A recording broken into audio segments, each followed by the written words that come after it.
안녕하세요. 김형준입니다. 세상에 꽃을 좋아하지 않는 사람이 있을까요?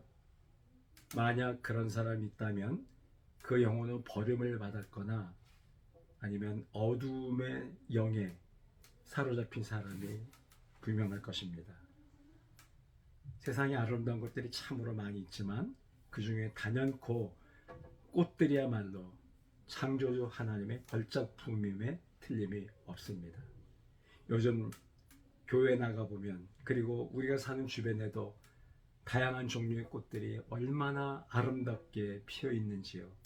그 꽃을 볼 때마다 저는 옛날 아주 어렸던 시절의 추억이 떠오르곤 합니다. 제가 사춘기 시절인 고등학교 1학년 때, 물론 그때는 저뿐만 아니라 많은 집들이 어렵게 살고 궁핍하고 힘든 시절이었죠. 그래서 사춘기에 예민한 감성을 지었던 저도 인생을 살기 막 싫더라고요. 밥도 굶어야 되고 등록금도 없이 학교 갈 때가 있었고, 또 아침 저녁으로 신문을 돌리면서 학교를 다니던 때였습니다. 그러다 보니까 제 마음에 공부도 싫고 학교 가기도 싫고 인생 자체가 싫은 거예요. 그래서 저는 고민하면서 조금 그 당시에 또래들보다는 좀 조숙한 편이었다고 생각하는데, 인생이란 뭔가, 왜 사는가, 사람은 어디서 와서 어디로 가는 존재인가, 이런 인생의 근원적인 질문들을 스스로에게 던지고 묻곤 했지만 쉽사리 답을 찾지는 못했습니다. 그러던 어느 날 우리 집 앞마당에 제가 있었는데 누가 나를 부르는 거였어요. 형준아, 그러고 깜짝 놀랐어요. 사람은 보이지 않는데 나를 연거푸 부르는 거였습니다. 그래서 누가 나를 부르나고 가만히 살펴보니까 장독대 주변에 피어있던 채성화 꽃이 나를 부르는 거였어요. 정말로요. 지금의 어린이들은 채성화 꽃이 무슨 꽃인지 모르는 것 같더라고요.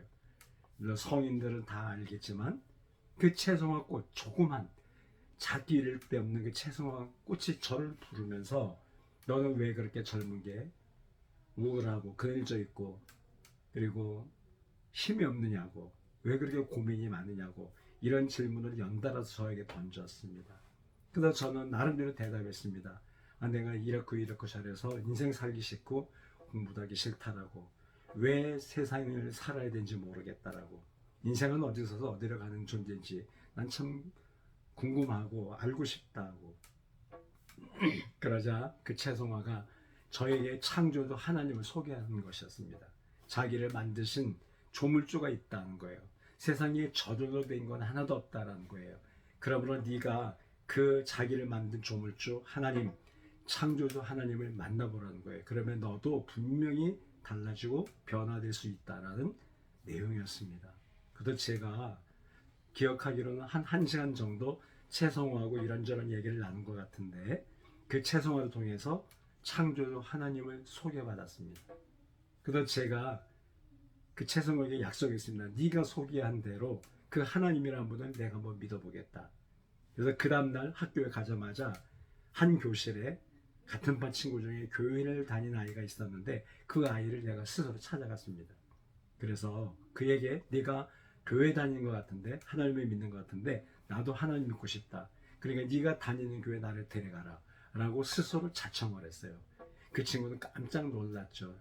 이제 그 친구는 여러 해 전에 이미 하나님께로 갔는데요. 그래서 그 친구를 만나서 첫 발을 디디는 곳이 성결교회였습니다. 그리고 그것이 기회가 되고 연유가 되어서 신앙생활을 계속하게 되고 오늘 목사로서 제가 일평생을 살게 됐던 것이죠. 그 후에 저는 교회를 나가면서 성경을 읽다가 깜짝 놀랐습니다. 왜냐하면 로마서 1장에 이런 말씀이 기록되어 있었던 거예요. 이는 하나님을 알만한 것이 그들 속에 보입니다. 하나님께서 이를 그들에게 보이셨느니라. 창세로부터 그의 보이지 아니한 것들, 곧 그의 영원하신 능력과 신성이 그가 만드신 만물에 분명히 보여 알려졌나니 그러므로 그들이 핑계하지 못할지니라. 로마서 1장 19절과 20절 말씀입니다.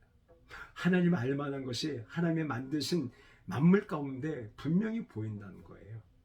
그의 영원하신 능력과 신성이 그 만드신 만물에 분명히 들어있기 때문에 그러므로 아무도 핑계할 수 없다는 거예요. 저는 무슨 뭐 일반 계시니 혹은 자연 계시 이런 신학적인 표현은 몰랐지만 경험적으로 하나님의 사랑을 체험했고 하나님의 나를 부르셨구나라는 은혜의 부르심에 대한 것을 알게 되었습니다. 그래서 그때부터 저는 지금까지 창조주 하나님, 나의 주 나의 하나님을 섬기고 예수 그리스도로 말미암은 구원의 은혜와 소망 속에서 목회자로 그리고 선교사의 삶을 일평생 살아오게 된 것입니다.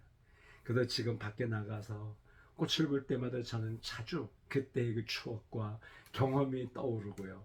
혼자 흐뭇하게 미소를 짓고 그 꽃을 만들어주신 하나님을 찬양하고 감사드리지 않을 수 없습니다.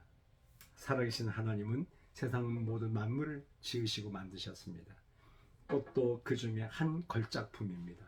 아름다운 꽃을 볼 때마다 꽃을 주신 하나님을 찬양하고 그 하나님의 이름을 경배하는 저와 여러분 모두가 되시길 바라면서 죽음을 이기고 부활하신 예수 그리스도의 이름으로 사랑과 축복을